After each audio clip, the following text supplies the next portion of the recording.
Professor doctor Nazimul Hasan Kalimullah sir, আপনাকে স্বাগত জানিয়ে আপনার সূচনা বক্তব্য রাষ্ট্র সংস্কার, গণঅভ্যুত্থান এবং আগামীর বাংলাদেশ, চলমান যে সংকট, এই বিষয়ের উপর, বিশেষত আজকের যে জাতীয় ঐক্যমত্যের যে সংকট এবং এর পেছনের কারণগুলো একটু সংক্ষিপ্ত সূচনা বিশ্লেষণ করবার জন্য অনুরোধ জানাচ্ছি। আপনার বক্তব্যকে কেন্দ্র করেই আজকে বা ওই পথ ধরে আজকে আমরা বাকি পথটুকু হাঁটতে চাই, যে কারণে সূচনা বক্তব্য খুব বেশি লম্বা না হলেও হবে, পরবর্তীতে লম্বা সময় আমরা আপনাকে শুনতে চাই।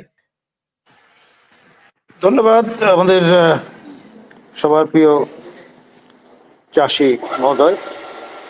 আজকে এমন একটি সময়ে, এমন একটি মহেন্দ্রক্ষণে আপনি এই আয়োজনের সূচনা করেছেন, তা আসলে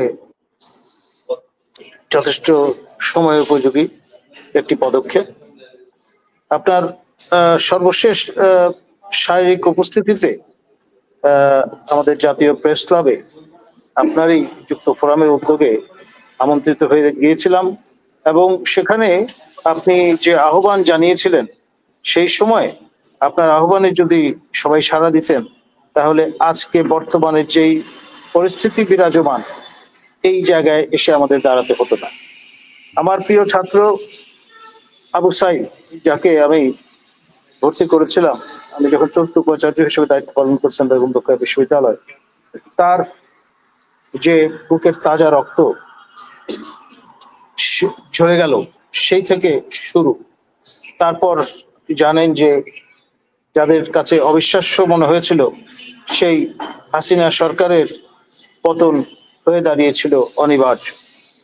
এবং বিপ্লব পরবর্তী যে অধ্যায়, সেই জায়গাটায়